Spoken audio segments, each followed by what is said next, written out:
Hello and welcome to the Andy Plex, the podcast where we talk about films that inspire us and push us and bring us to new frontiers, with people that also push us and inspire us, with creatives, with those that we've worked with before and that we wish to collaborate with again. I'm your host, Andy Plex, and this is episode 61, Star Trek, the motion picture. With me now, 5-peating on the show, which is a new record as a co-host. Oh yeah. Kryzstofer, that 70s guy, welcome back. This is an away mission for me as I'm here at your place. Mm-hmm. This is the first episode of the year. It is January 20th, 2026. It is a new year. We kicked off last year together with the Lifeboat episode. Mm-hmm. So thanks for having me back, and good to see you. How are you? Good to see you too, man. Live long and prosper. Yes. I'm doing okay. You know, times are really crazy right now, and we all just have to do our part to move forward and keep everybody else forward thinking as well. Tell us a little bit about what you did today. Before we watched a motion picture together just now with your roommate Angel, and that was really fun to watch the three of us. It was awesome to get to see it with you, Andy. That was special, yes, sir. So that was, and thank you for asking me and bringing it up. That was, I think it's important to discuss exactly what's going on in this country, and as it also relevantly plays into Star Trek: The Motion Picture, and that is, the ability that we have to go beyond, as the film we are about to discuss, Star Trek, says, go beyond logic. You know, we're humans, and we are all, most of us anyway, are capable of actually empathizing. If, anybody that's ever grown up with family, anybody that's ever grown up, finding that certain trust in someone is capable of developing some sort of empathy. So, having said that, we need that now. And with what was happening in downtown Los Angeles today was the ICE is in LA, and a bunch of us went down to the detention center downtown where they hold all their ICE detainees and protested. We protested peacefully. I had a flower in one hand, raised my fist in solidarity in the other, and was out, parading with, doing some live casts with that 70s guy, etc., with my Instagram, Kryzstofer _ that 70s guy. And just the coming together of people was beautiful. That's amazing. Yeah. I love that you do that. And I know we were jockeying to see when we could lock down the time to do this podcast. And thanks again for having me and making the time. And also adding the time of watching the movie on top of that. But you were like, oh, well, I've got this thing today. I said today freed up. We were actually talking about doing tomorrow, but I said today actually freed up. Would you like to do today? And you said, oh, well, I've got the thing, the protest. Right. But I said, man, that really fits. It's perfect. Yeah. And I want to take that energy in because I think Star Trek now at 60, happy 60th birthday. Yes, happy 60 Star Trek. Yeah, happy 60 Star Trek. And this franchise means so much to myself and you and many people, and just did a fan event last week for the new show Starfleet Academy, which I know you really like, and we can touch on as well. But this show is more than just a show. Yeah, obviously it's 13 feature films as well, but I don't mean it's just a entertainment franchise. Right. What I'm trying it's to a say. it's a legacy. It's a legacy, and it has so much to do with inclusion, with pushing the bounds of human ideals, right? And the final frontier being space, but also just expanding our awareness, expanding our culture. That's right. Let's not get locked into this barbarism, this archaic bullshit. And I generally like to say politics off the table with the show, but I am, like many, very concerned about this country and the direction it's going in. I still believe this country is beautiful. Yeah. And I believe, some people are like, why don't you just leave if you don't like it? It's like, well, you know what? It's like, I want to fix it. I want to help it. Right. And I think if we're going to be able to help it, we have to take a good, hard, very, very hard look in the mirror and say, what's going on here? And I think Star Trek has given us a really powerful lens to look at ourselves. And just the projection of humanity into the future.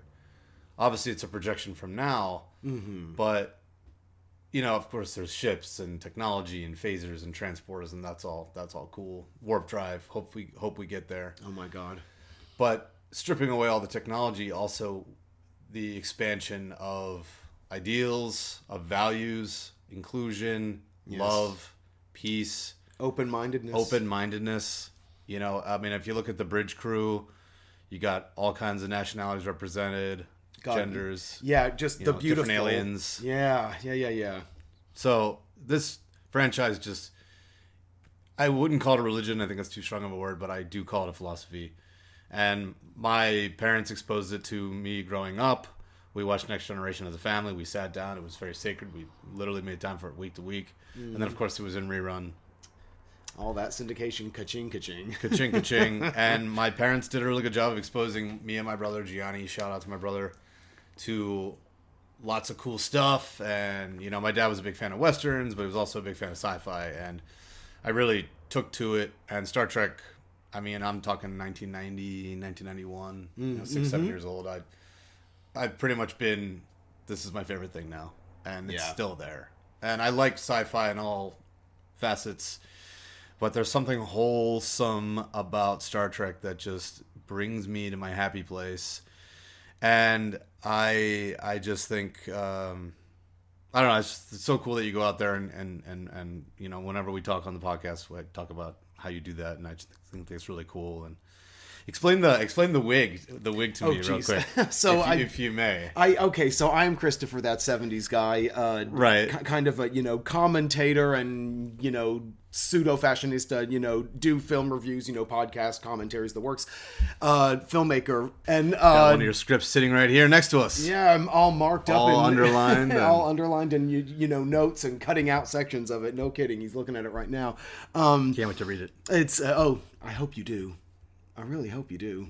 Oh, I mean, yeah. Please let me be a reader. It'll be a thing. Trust us. He'll be in it. Yeah. As that 70s guy, it's important to, I don't know, there is a way that I want to pass as that 70s guy. So I don't really talk about this to many people, but I do have a beautiful, very lifelike wig with a scalp and, so it blends into my forehead. And, it looks great, man. Well, thank you. You always look very, like you said, you're a fashionista and you're amazing. Do my best. I know when I first met you, I was just like, this guy's outfits, man. I think I saw you a couple times before I actually came up and approached you, but just the outfits were... But the outfits are only an extension of your bursting with ideas on the inside. Well, thank you. And the rhetoric.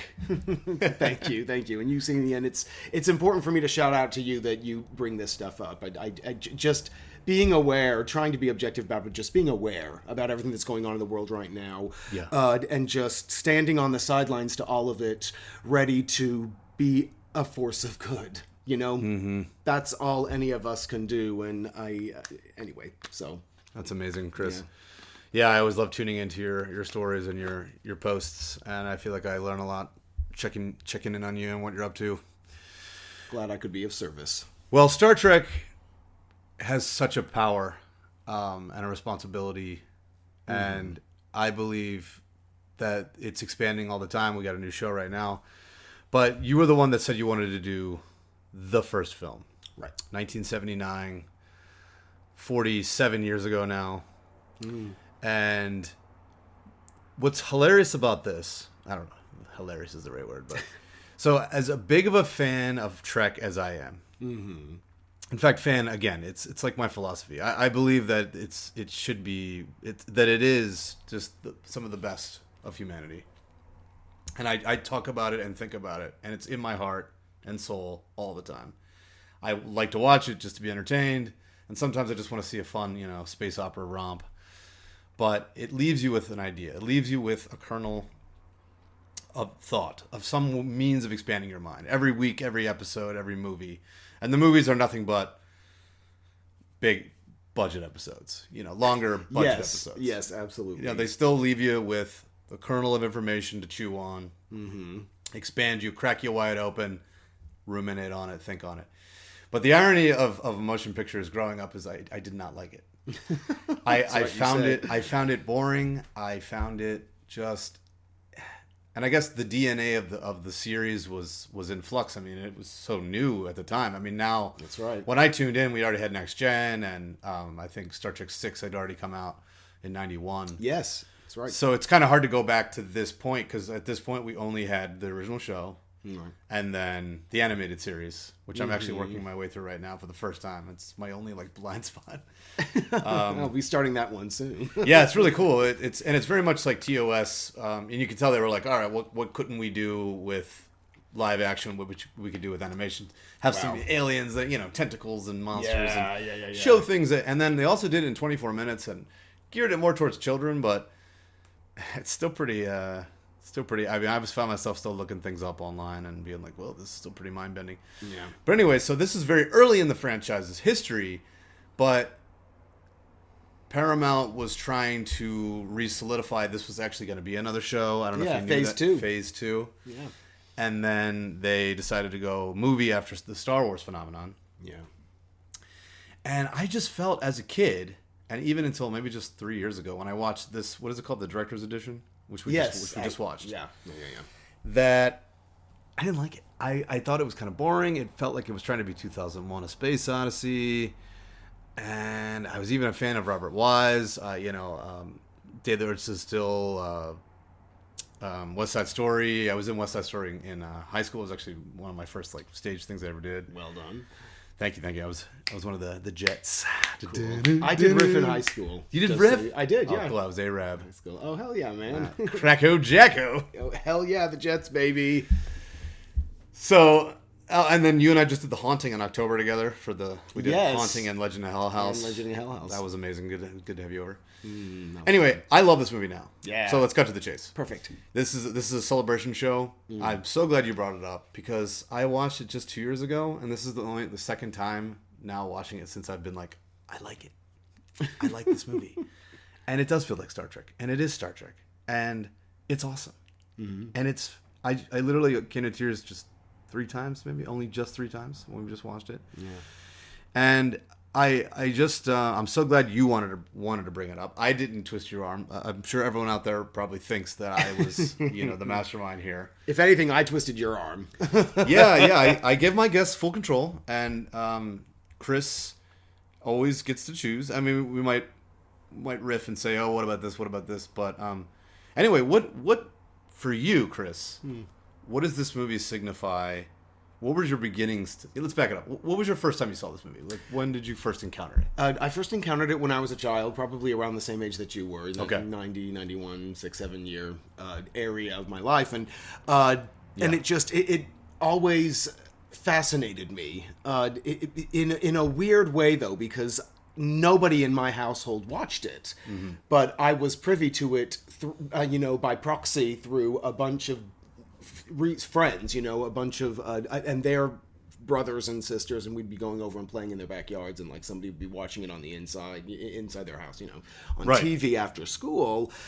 And it was an entity to me that was like that person who lives down the street that you know your next door neighbors, but you don't know the person down the street, but it's always there. That was kind of its presence for me at first. So to answer your question, I finally got around.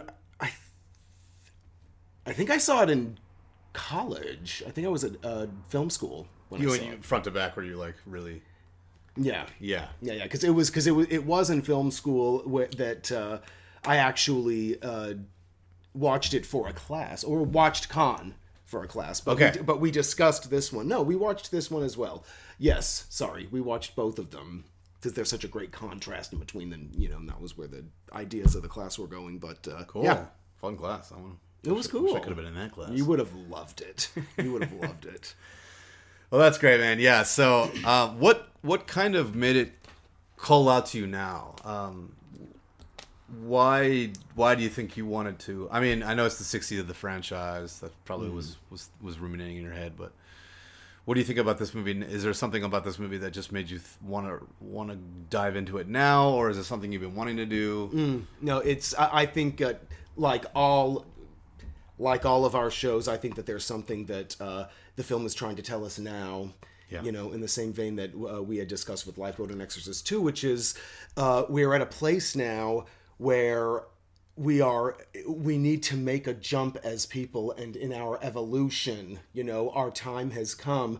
So many people are torn about that. You know, that's why we have what's going on in politics. That's why we have what's going on in other areas of the world. And, you know, I think that nature kind of has us all in a balance, but it's people who are afraid that need more than just faith to understand what's happening.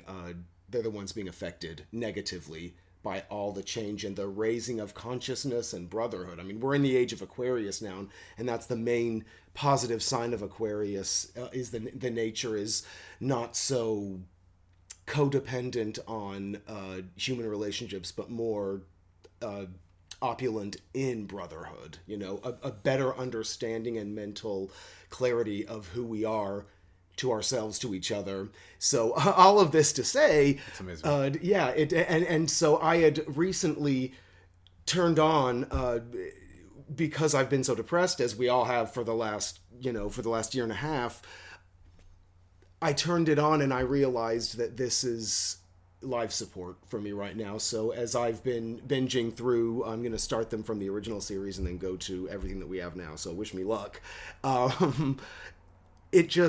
It's about just that. And this film in particular, it's, you have this machine, which is kind of like the people I just discussed that are afraid to move upward because it's unfamiliar and they're not ready and they've got trauma or they're ignorant and, they're like the computer, and, you know, we have to be kind of like Starfleet and help them, because the films, I think at its core, it's about communication. Love that. And that's what it's going to take. Yeah. Not emotions, communication. Yeah. All right, well, let's back up. So this movie came out in 1979. It was directed by Robert Wise, written by a script by Roddenberry, Harold Livingston, and Alan Dean Foster. It had a fantastic, fantastic cast. We have William Shatner reprising the role of Captain Kirk. We have Leonard Nimoy as Spock. We have DeForest Kelley as Dr. McCoy. We have James Doohan as Scotty. George Takei as Sulu. We have Majel Barrett as Dr. Chapel. I'm so glad we got Chapel. Right. Yeah, we had him. Walter Koenig as Chekhov. Nichelle Nichols as Uhura. Yes, love her. And then some newcomers. We have Persis Kambata. Persis. What is it? Am I saying it wrong? It's Oh, it is. It's Persis Kambata. Yes. Amazing as Aaliyah. Mm-hmm. And then we have Stephen Collins as Decker. And then another returning alum, we have Grace Lee Whitney as Janice Rand. Yes, so great to have her back as well. Now, one thing I didn't realize until I looked at the credits here was we have Mark Leonard as the Klingon captain in the beginning. Wow. Now, he plays Sarek, Spock's father. He's also the first Romulan in Balance of Terror. Yes. The episode with the bird of prey. That's absolutely right. One of my favorite episodes of TOS, which you're coming through now, you said. Yep. So, returning... We got, we're bringing the heavy hitters back. The pedigree of the production team is also just astonishing. I know.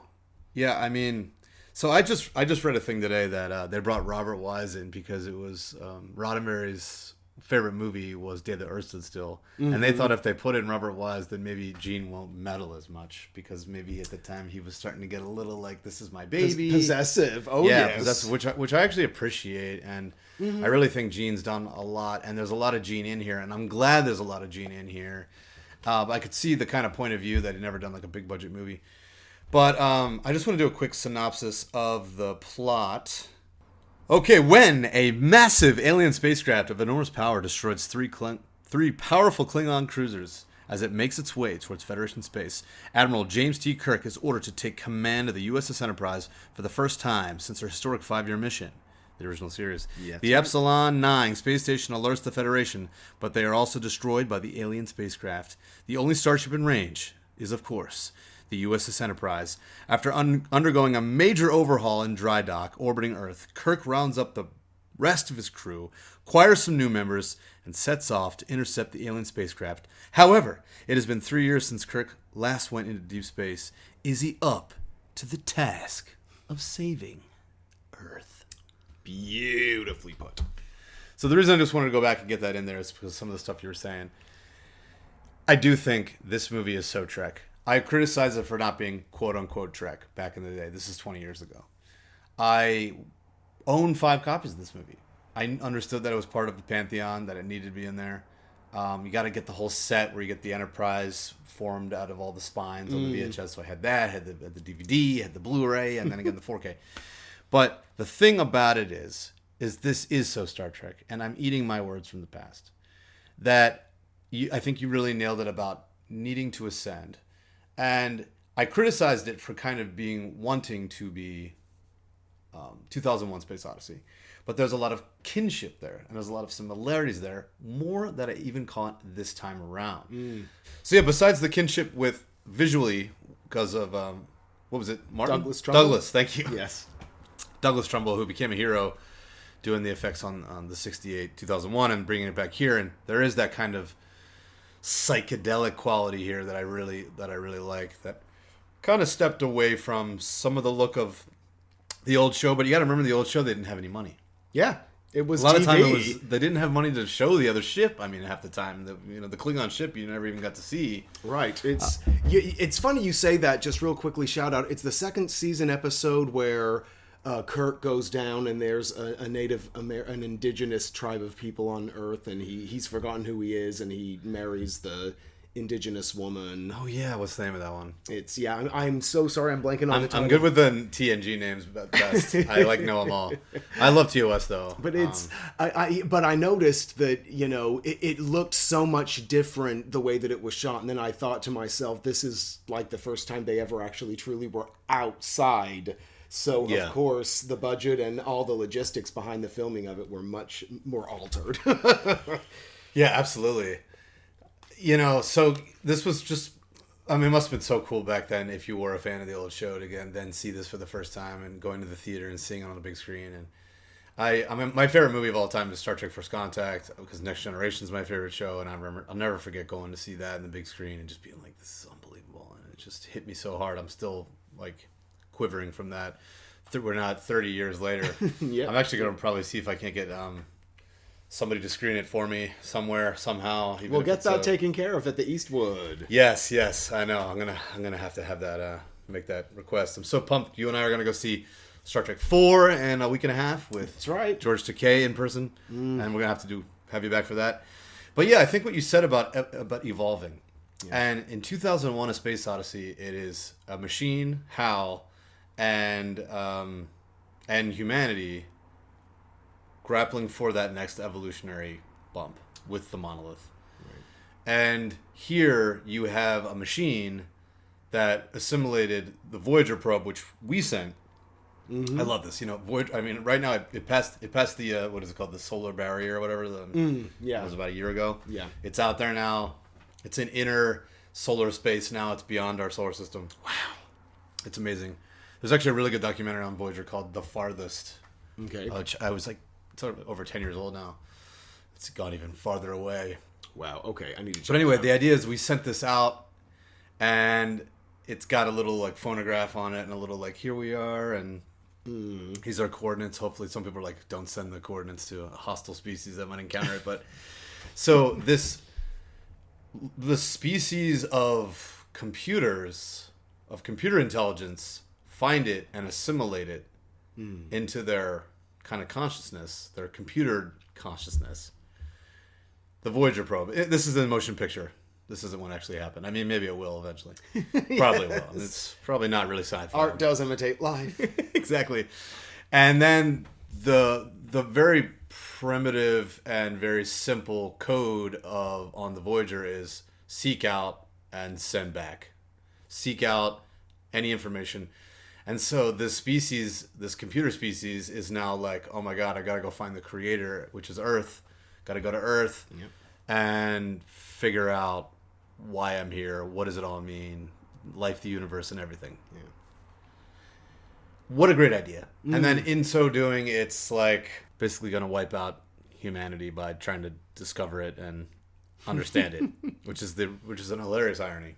Yes. And a very Star Trek way to go about it. And in Star Trek 4, we're going to see, there's the probe trying to talk to the whales, but it's actually like wiping out humanity as well. These messages are timeless. They are. And it's so relatable on every level. I mean, it's, Right, and you're talking about why we have to ascend. And talk about that. Talk about ascending consciousness. What does that mean to you?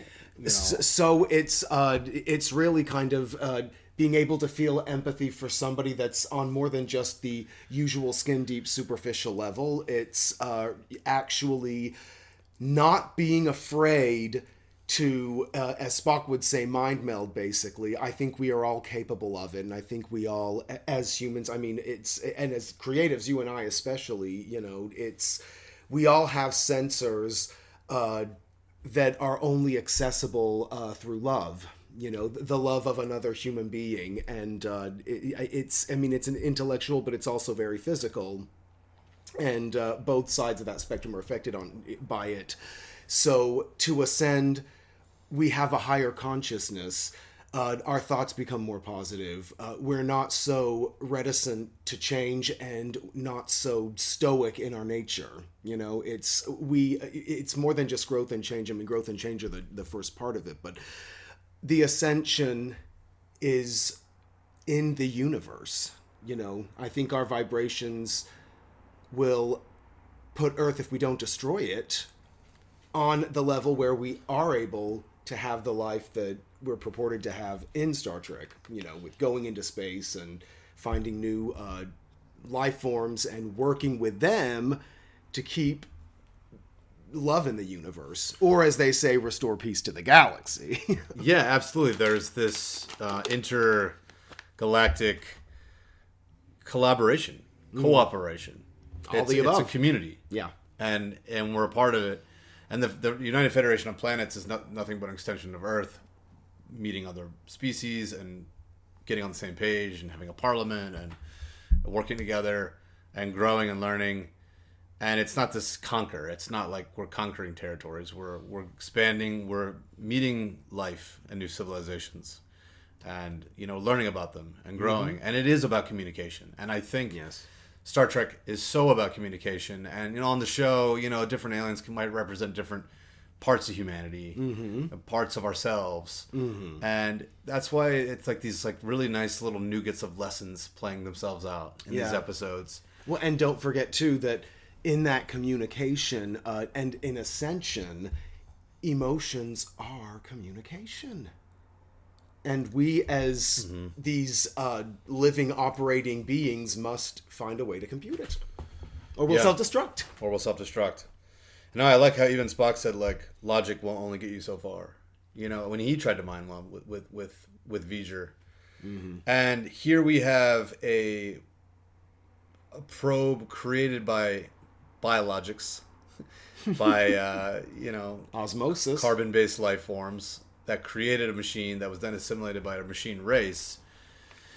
I mean, and then another tie-in with 2001 was there's a baby at the end. Then that I think that ascension is evinced by this birth. I caught that too. This new evolution, and even the doctor's like, "Oh, I haven't delivered a baby in a while." Oh my god, he's so funny in this movie. He kills. He kills. He killed it.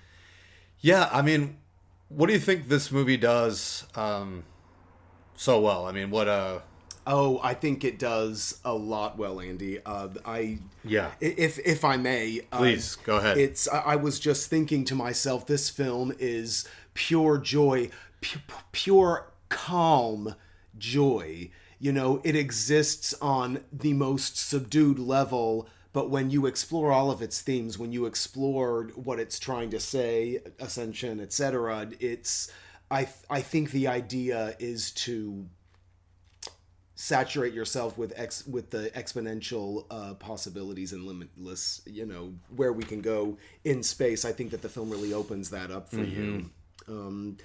It's the production team behind it is absolutely astounding. Richard Klein, who did Kong 76, which we talked about very recently. The Kong three-way, if I may. It was a fantastic job. That was awesome, man. God, what a great movie, too.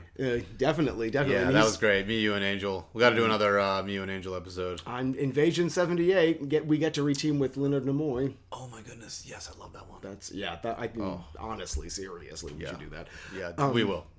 It's so you had Richard Klein, John Dykstra was helping Douglas Trumbull with the special effects, as you had mentioned. The film is visually stunning, just in terms of shot composition, in terms of the ideologies that are represented in all of the different fields of the V'ger cloud. Is nothing is really the same image twice, you know, and there's it's representing like landscapes and just, I guess, passages through time. I mean, it's like 2001 in that respect. It's like Fantasia in that respect. It just really plays around with your sense of what it is. An odyssey where there's the journey. Yeah. And like you said, the transcendentalness of the consciousness and the journey. But yeah, visually, apparently, they got down to the wire and it was like 6 months to do all the special effects before the thing aired. Mm-hmm. And it was like a crazy job where they were all like sleeping in shifts and everything. And so there was like a 24-hour workaround. Yeah. And even Robert Wise said he developed like indigestional problems and didn't do another movie for 10 years after this one because it was such a this deadline they had for like the end of the year. It was like December, like it was December 7th, 79. Yeah, very. But yeah, so this movie, which would have been a show, became a movie, and then after this, then we got more feature films, then we got The Next Generation, and we're off to the races. Now Star Trek is... Yep. This really was the next evolution of the franchise, and it was a big linchpin moment. Yeah. Now, what I really like about it is I feel like to go forward, you have to go back, or you have to learn, you have to unlearn. Yeah, we have to know where we've been to know where we're going. Yeah, that's great. Absolutely. I like that Captain Kirk is actually an admiral, and he's like, I want to be a captain again. And there's the tension with Decker, where he like basically like fires him and takes his job. Yeah. He's like, this is my charter and blah, blah. And he's like, you've always wanted my job, or you always wanted to take the command again. But then he does such a good job being the XO/science officer, and then Spock comes back, and then he loses the science officer. He's dethroned. Decker. Yeah, he did Decker. And as a kid, I hated Decker because he was the outside guy, and I was like, screw this guy. Kirk's the man, but it's so nice to. I think he offers that kind of outsider lens into this kind of like family that we've seen on the show. It's like, this isn't the show anymore. This is a new evolution. This is a new iteration. And so I like that Captain, the Admiral has to, and he later gets demoted later, so he can basically stay captain longer. And I think it was after the fourth one. After, he steals the Enterprise and blows it up. In the 2, 3, and 4, right? 2, the 3, Genesis trilogy. Right. Yes. I love that. Genesis trilogy. Yeah, it absolutely is like a loose trilogy. It's very cool. It is. Well, and after all the trouble that happens in the second one and everything that they're faced with in the beginning of Search for Spock, I mean, it's true. They would have had to have kept it continuing because in their circumstances, realistically, they would have been in trouble. It would have been taken away from, like, we wouldn't have had a Star Trek. So to keep them on this 3-picture journey, but anyway, we're going to talk about those later. Yeah, absolutely. No, but I love that I forgot that he was an admiral here, and that he basically wants to be the captain again. And there is so many of like, you don't know the ship. It's not even the same ship anymore. It's been changed so much. And then we get the A. We get the A soon after this one blows up. So it's the original Constitution class from the show. Then it's refit.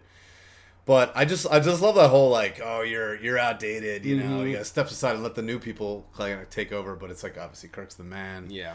But it's the fusion and it's the synthesis of all these things. Boom. That makes it great. Getting Spock back, who's extra Vulcan-y here.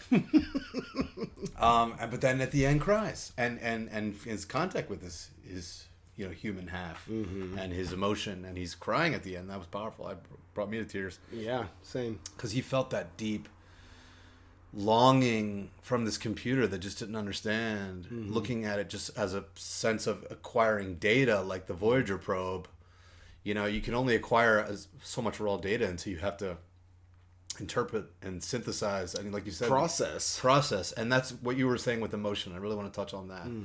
Later we get the Betazoids, Deanna Troi. Right. Right. I wanted to mention too, though, before we move on from that I think there's a parallel between V'ger and Spock. Spock has relinquished all of his human, as you see in the film, Spock's kind of arc in the film is that he has relinquished all his human emotions and his human side, to achieve. He's under Kolinar, right? Which is the state of like pure logic. It's when Vulcans totally go pure logic. Anyway, go ahead. And it is done by performing some rituals, so you can't reach there without this specific ritual. So Spock has not completely reached it yet, but nonetheless he has devoided himself of all of these emotions, and Robert Wise makes note of it when Spock arrives on the Enterprise, and he's cold to everybody. He's not, even in his cold Vulcan state, he's not friendly, he's not exchanging he's extra cold. He's extra cold, yes. Yeah, even for him. Crispy cold, that's right. Crispy cold. He's frigid cold. Just like Sub-Zero cold. So, so he is grateful for he kind of resents his human side in the opening, but by the end, he's grateful for it, and it completes him.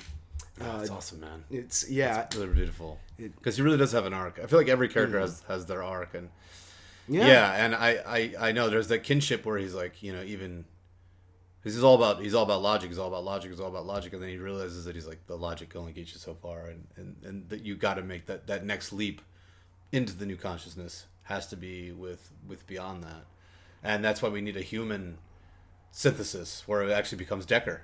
Yeah, and I do like that Decker kind of sacrifices himself. It's poetic, and of course Shatner tries to stop him. Kirk tries to stop him, but he's like, I want this, and it's powerful. Yeah, the decision that he makes to kind of in a way sacrifice the individuality of himself to evolve into this next consciousness form, like the space baby at the end of 2001. Well, and there we were going again with the emotion. How were they going to solve the film's problem, basically, by giving it the human emotions? Because that is the communication, that is the touch that the computer is looking for. One thing that really hit me, I don't know if this is something that was probably kicking around with you too, but we're in this AI boom now. Oh my God, yes. Love it or hate it, it's here to stay. But this machine that is touched upon in this film, it really is AI. And HAL 9000 is AI. Absolutely. Yeah. And which I think both films essentially say that it has to be a synthesis, has to be a combination.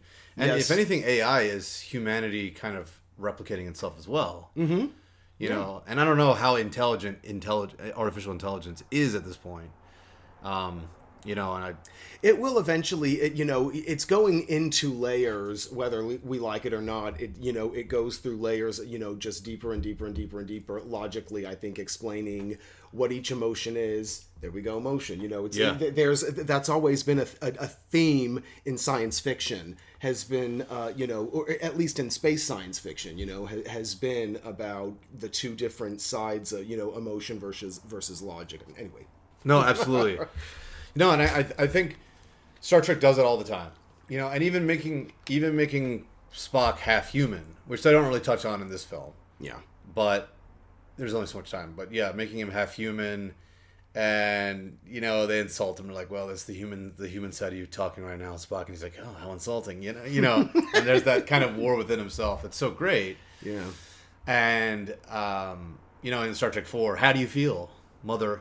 The computer's like, how do you feel? And he's like, what? He answers all his science questions. Yes. Yeah. And then he's like, what is it? What do you mean? How do you feel? And then later at the end, he's like, tell Mother I feel fine. Yes. It takes him the whole movie to get to that point. So it's definitely a classic of Trek, and it's a classic in general. Yeah, Star Trek's just the shit. And I feel like I really got another chapter here with this one, with motion picture. I love that. Yeah. What's the deal with the lady, the Indian girl? Persis Kambata? Yeah. She died very young. I know, I saw that. But yeah, she was a beautiful 49. model. Yeah, and it was cancer, I believe. But yeah, she was beautiful Middle Eastern model and or Indian. From around she has that coloring. I don't have it in front of me, but and she was originally hired to do Phase 2 before it was the motion picture, right? And shaving her head for it and everything. And so she was an alien as well, had like empathic powers. Yes, and healing and like the healing powers. She heals Delton, I think is what they Delton. Call That's it. it. Yeah. Yeah. Yeah, and they were like, "You're gonna shave her head." She's like one of the hottest people ever, and I know, right? Shave her head like that, definitely. But if you want to see her, looking more naturalized, you can see her in Nighthawks. She is. Oh, yeah, she's Rutger Hauer's kind of right hand man, if you will, in Nighthawks. So, and it's a great performance too.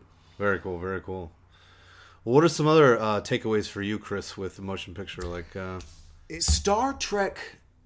The motion picture to me is, I think, a symbol of verisimilitude and honor towards the television show.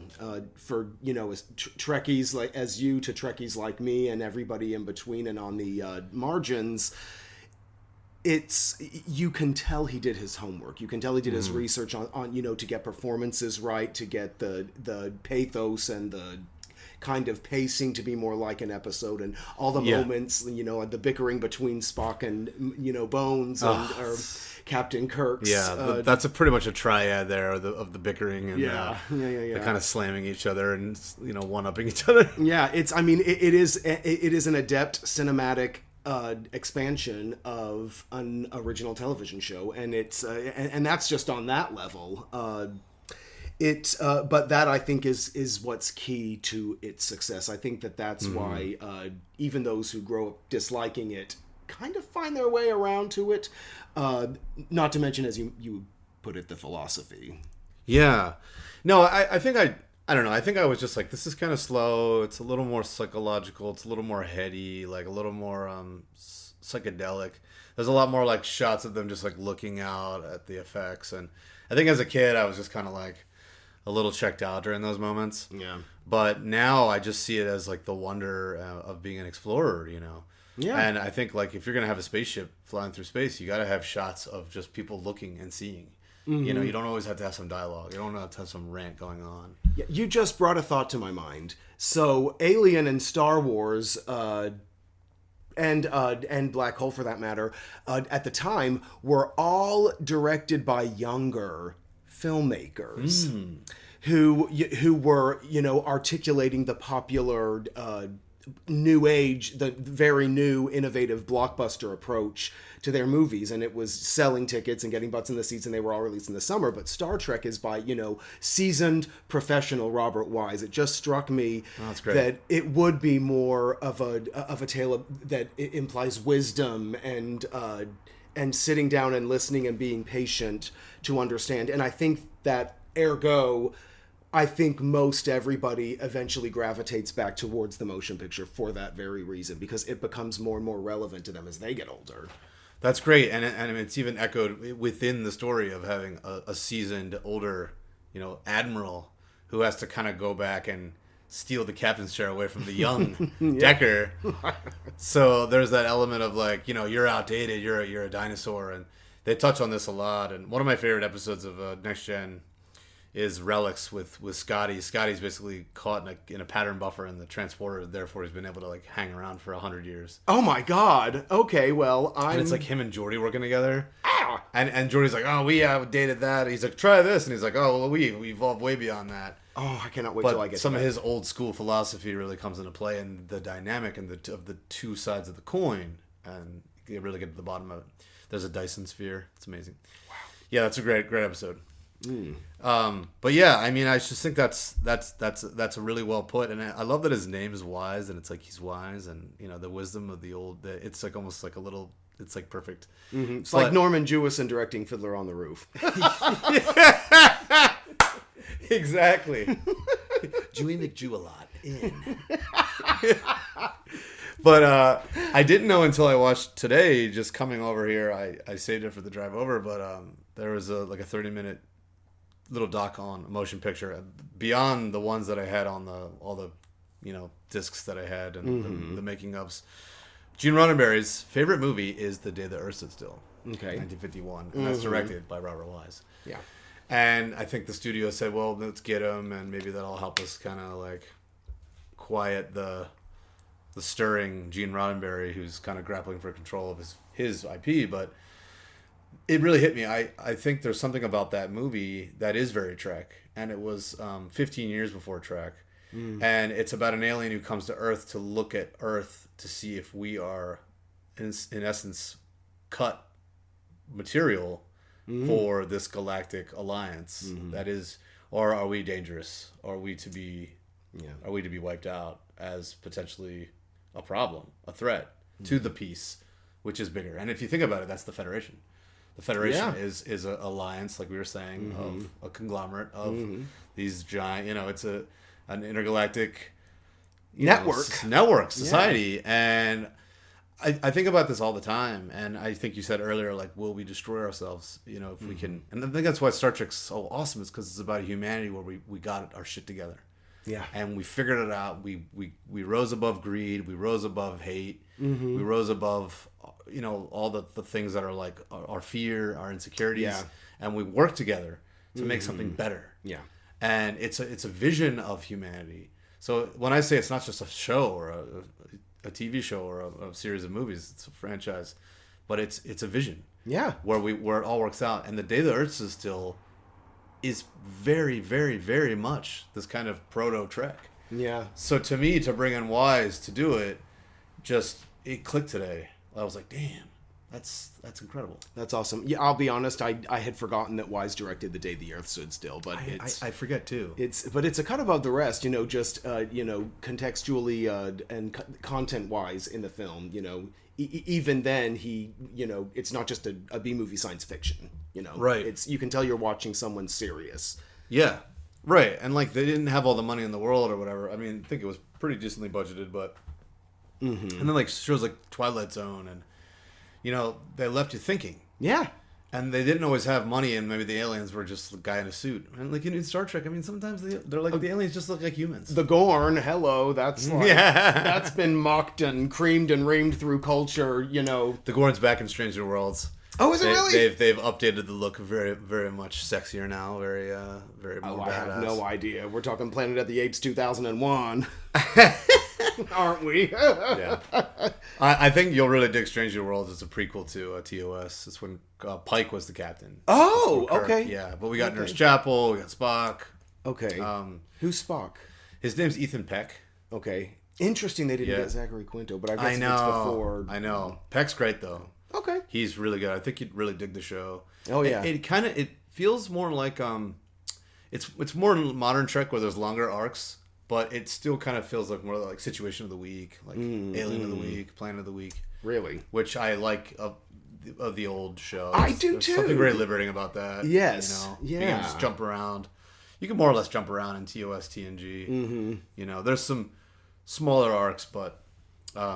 I mean, but like each episode, as we've already discussed, had something, had an ideology or a philosophy, something that, as you just put it, let people think. So I mean, that was a key. I think that's another reason to why the original series remained so, popular and developed a cult following, is because there was that relevance. Again, like with Star Trek: The Motion Picture, those timeless themes that we can always go back to because in some form or another they still haunt us. Yeah. I know, we're still grappling with a lot of the same things. And now with AI, now we're looking at AI in the face. It's right there. It's like, is it a tool, or at what point does the tool take over? I mean, how many TOS episodes where there was a machine that became the God? Not compute. And Kirk does the outthinking, the conflict within the computer. Yep. What's that? Remember the Archons with Landru, the custodian, the Apple. That's the Apple. That was one. Celeste Jarnall was the Yowman that goes down with them to the planet on that one. Very famous B-movie actress. Shout out. Right. So many great ones on that. Yeah, and now I know you and I were talking about Starfleet Academy. And the second episode of Starfleet Academy, we get the Betazoids coming back into the Federation after what's called the burn, where all the dilithium was burnt up, and we're kind of reevaluating after. I say we like I'm part of the Federation, but we are, damn it, we are, goddamn it, you and I for sure. Yes, I've seen pictures of you with a Federation shirt. Pictures because it happened. Proof is in the pudding, and in the shirts. Go to his IG. Yeah, exactly. Oh my god. I want to take a moment and shout out Jerry Goldsmith, as we were both discussing. We couldn't stop discussing different moments in his score, which is brilliant. One of his masterpieces. Yeah, wouldn't you say? It really is, and he's one of the goats, and his scores just punctuate. And I mean, you and I were humming the theme, and obviously, this became the Next Generation theme, which is my favorite show. Dun, dun, dun, dun, dun, dun, dun, dun, dun, dun,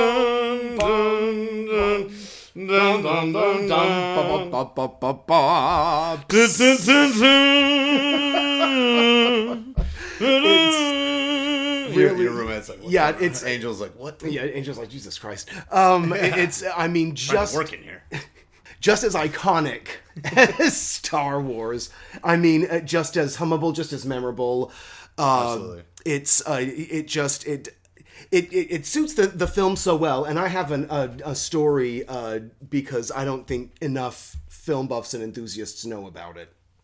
And that is that Jerry basically had the Oscar for the score to this in the bag. I mean, it's too, penetrated our minds too much for it not to have, and I think that because he had already won for The Omen, and John Williams literally won 3 years before. He won before. Did he win before? Anyway, we'll get that's another podcast. But he had won twice after The Omen. Omen was 76, and then Star Wars 77. And did he win? No, Midnight Express won in 78. Anyway, he had it in the bag. And there was talk of using part of his campaign, using Alien as part of that. And he was... Same year? Yes, same year, but he was livid about, Terry Rawlings and Ridley Scott, cutting his music out and then using cues and temp tracks from previous scores of his. And if you ask me, he had every right to be. So he stamped his feet around Hollywood, I guess, that's the word on the street, and stamped them so much that they eventually stamped on someone's toes, and he lost the Oscar that year. But it's a shame because it has a place in Hollywood canon right up there with Star Wars. I know. Goldsmith's great. I remember talking to you over the Christmas break, and you were listening to something in your parents' house in your old bedroom. Yep. Was it Alien? It was Alien. Okay, yeah. Yes, it was. I was like, "How you doing, Chris?" You're like, "Oh, I'm just listening to Alien in my, my old childhood room." Yeah. Put it on the record player and just chilling out. That's right. With my brother, and yep. That's so cool, man. Yeah, I mean, Jerry's scores are just. I mean, Star Trek alone, even if you stripped away everything else, like his contributions to Star Trek musically and phonically, are just unbelievable. It is. You're absolutely sonically. Did I say phonically? Stereophonically. Stereophonically. There we go. Yeah. I think you're resting me there. I got you. But yeah, I mean, it's undeniable. I mean, the dun dun dun dun dun dun dun. I mean, it's like it's so woven into it that it creates the feeling of wonder, of exploration, and it just puts you there. Yeah, you're spiritually right. Your mind just explodes into 1,000 rainbows, and yes, absolutely. There's a reason the poster has a rainbow on it. Oh man. Not a shout out. I love that when they go to warp in this one, it's very rainbows. Yes, and it looks so beautiful. It's like a prismatic glare off of glass. Prismatic glare. The warp kind of changes over the years. Mm-hmm. It warps and changes, if you were. Mm-hmm. But I think this is my favorite one. Yeah. Oh yeah. This motion picture. Oh yeah. Yeah. You think so? It's just so fun. It's.